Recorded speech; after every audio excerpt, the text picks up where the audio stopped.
नमस्कार दोस्तों, story audio book Mumbai channel में आपका स्वागत है। अगर आपको ये कहानी पसंद आती है तो चैनल को सब्सक्राइब करें। तो चलिए शुरू करते हैं। हर्षवर्धन के विला। दूसरी ओर हर्षवर्धन के विल पर अभी भी कुछ गार्ड्स और नौकर मौजूद थे। हालांकि अनाया पहले ही अपने बैश चली गई थी, लेकिन रॉयल गार्ड्स अंदर आए और उन्होंने बिना किसी झिझक के वहां खड़े सभी गॉड्स को शूट करना शुरू कर दिया। उन लोगों ने भी बहुत अच्छी फाइट की, लेकिन उनमें से कोई भी रॉयल गार्ड्स का मुकाबला नहीं कर पाया, क्योंकि वह बहुत ज्यादा लोग थे और ऊपर से उनकी ट्रेनिंग बहुत हार्ड थी। क्योंकि विला में जो गार्ड्स मौजूद थी वह वहां के लोकल कंपनी के गार्डों थे, जो आमतौर पर विला की सिक्योरिटी के लिए रखे जाते थे, इसलिए उनकी फाइटिंग स्किल इतनी अच्छी नहीं थी। रही बात वहां के नौकरों की, तो वह फाइट अच्छी कर लेते थे, लेकिन विला के बटलर ने पहले ही बचे हुए लोगों को बेसमेंट में छुपने के लिए कह दिया था। जब से फाइट शुरू हुई थी तब से ही उसने पूरी कमान संभाली थी। उसने कई सारे गार्ड्स को भी पीछे हटने को कह दिया था। वह जानता था कि यह रॉयल गार्ड्स है और उसे ऐसी सिचुएशन के लिए पहले ही ट्रेनिंग दी गई थी। हालांकि कुछ नौकर और गार्ड्स मर गए, लेकिन ज्यादातर लोगों को बटलर ने बेसमेंट में छुपा दिया। वहीं रॉयल गार्ड्स पागलों की तरह अंदर घुसे और विला की चीजों को तोड़फोड़ करने लगे। उसने थोड़ी ही देर में विला को किसी खंडहर की तरह बदल दिया। हर कीमती चीज टूट चुकी थी और हर शीशे की चीज बिखेर चुकी थी। विला को देखकर ऐसा नहीं लग रहा था कि कुछ घंटे पहले यह एक आलीशान रेसिडेंशियल था। अब वह बस एक टूटा फूटा खंडहर लग रहा था, जिसमें गॉड्स और कुछ लोगों की लाशें भी पड़ी हुई थी।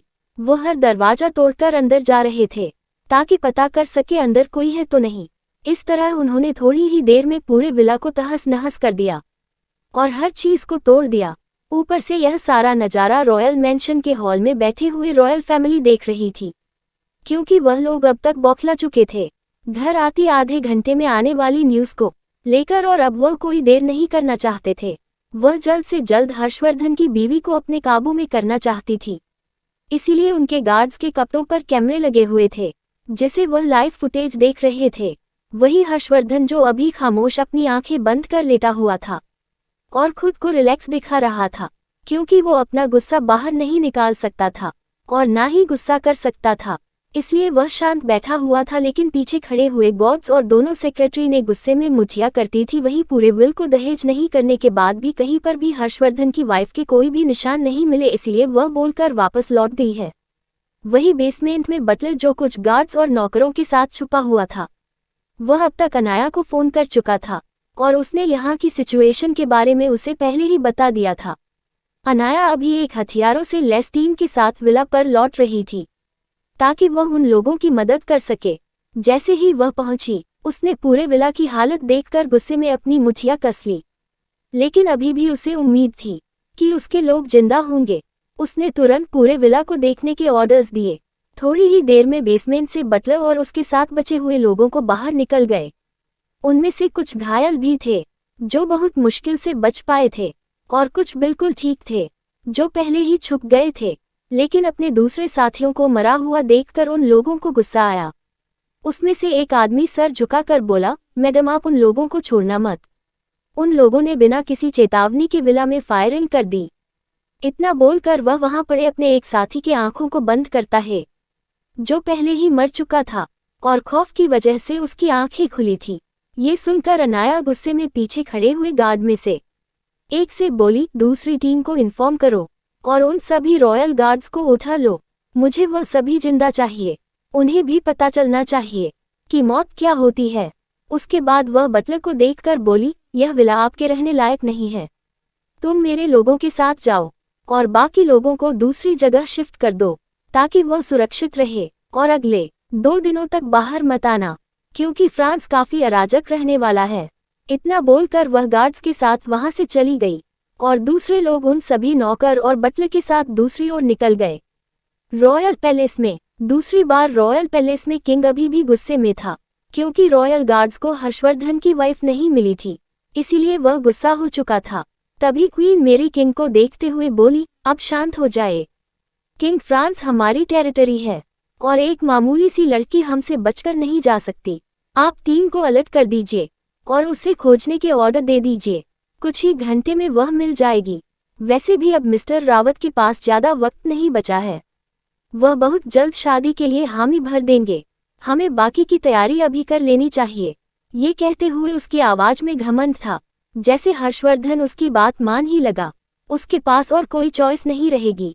वही ये सुनकर हर्षवर्धन के गार्ड्स को गुस्सा रहा था, खास करके दोनों सेक्रेटरी को।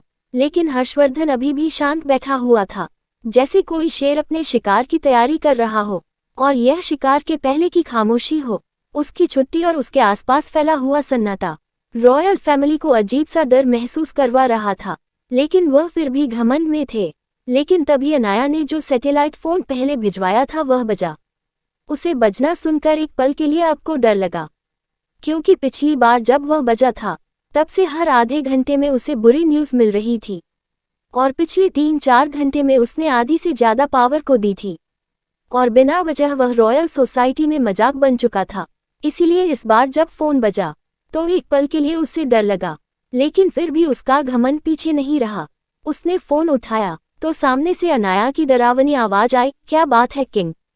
आप कुछ ज्यादा ही बेताब हो रहे हैं मुझसे मिलने के लिए, इसीलिए तो बिना वजह मेरे घर को तबाह कर दिया। ये सुनकर किंग घमंड भरी आवाज में बोला, वैसे भी तुम मामूली लड़की हो, तुमसे मिलने के लिए मुझे ज्यादा मेहनत नहीं करनी पड़ेगी। ये सुनकर अनाया डरावनी हंसी हंसते हुए बोली, लगता है किंग को कुछ ज्यादा ही गलतफहमियां हैं। चलो, मैं आपके लिए एक तोहफा भेजा था, मेरे ख्याल से अब तक तो आप तक पहुंच गया होगा। ये सुनकर किंग डरने लगा। उसके चेहरे पर नहीं दिख रहा था, लेकिन अंदर से वह डर रहा था कि अब कौन सी मुसीबत उसके लिए इंतजार कर रही है। लेकिन तभी एक गार्ड्स वहां आया और एक बॉक्स किंग के सामने रखते हुए बोला, ये पार्सल कोई आपका नाम से दे गया है, और उन्होंने कहा है ये खास चीज आपके लिए भेजी गई है, आप इसी का इंतजार कर रहे हैं। ये सुनकर सैटेलाइट फोन से डरावनी हंसी के साथ अनाया बोली, लीजिए मेरा गिफ्ट आप तक पहुंच गया, आपने अब तक उसे खोला नहीं। ये सुनकर किंग की आंखें छोटी हो गई। वह एकटक गिफ्ट को घूर रहा था, लेकिन तभी प्रिंसेस डायना खड़ी हुई और घमंड भरी आवाज में बोली, इसमें डरने वाली क्या बात है? देख, वह मामूली लड़की है, वह बस आपको डरा रही है। इतना बोलकर उसने पार्सल को 2 हिस्से में फाड़ दिया। ऐसा होते ही उसमें से एक यूनिक डिवाइस बाहर निकला, जिसे देखकर वहां बैठे हर कोई कंफ्यूज था, क्योंकि कोई समझ नहीं पा रहा था कि वह अजीब सी चीज क्या है, क्योंकि वह कोई गैजेट था, लेकिन वह किसी को नहीं पता था। तभी प्रिंसेस डायना उस चीज को हाथ में उठाते हुए बोली, यह एक मामूली सी चीज है, जिसे देखकर आप इतना डर क्यों रहे हो? इसका कोई यूज नहीं है। तभी सैटेलाइट फोन से आवाज आई, सच में रॉयल फैमिली दिमाग से पैदल है, वह इतनी मामूली सी चीज को भी नहीं पहचान सकती। ठीक है, मैं ही मदद कर देती हूँ, उसे इलेक्ट्रॉनिक स्क्रीन के साथ लगाओ, तुम लोगों को अपना गिफ्ट मिल जाएगा। इतना बोलकर सैटेलाइट फोन कट गया। वही किंग का एक आदमी उस डिवाइस को उठाता है, लेकिन उसे कुछ समझ नहीं आ रहा था कि उसे कैसे लगाया जाए। ये देखकर बेला जो दूर खड़ी हुई थी, वह तुरंत आगे आई और उस आदमी के हाथ से डिवाइस लेते हुए बोली, इतनी मामूली सी चीज भी नहीं आती। और वह वहां हिल में ही लगी हुई बड़ी सी LED स्क्रीन पर उस डिवाइस को लगा देती है और सबकी ओर देखते हुए बोली, इस तरह से लगती है ये, और वह LED स्क्रीन को ऑन कर देती है।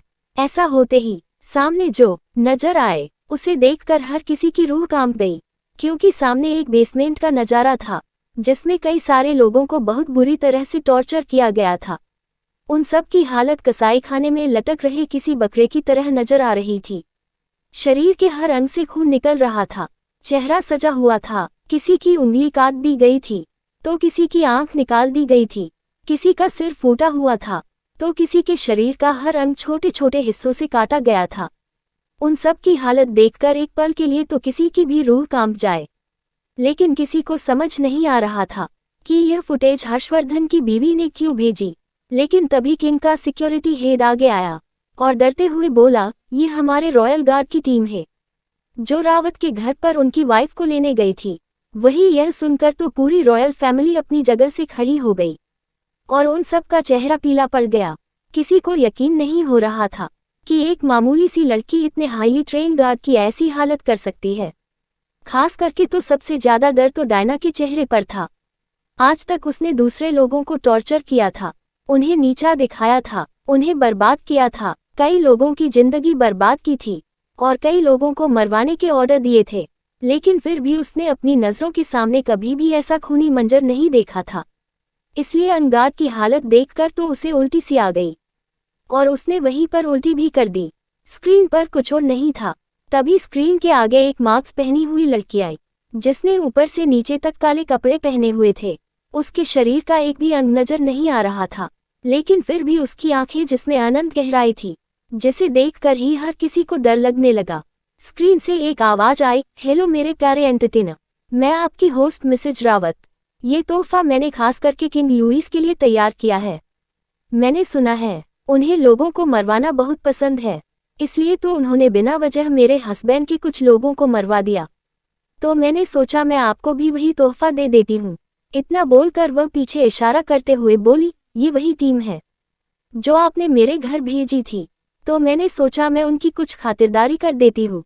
किसी ऐसी लगी आपको मेरी खातिरदारी?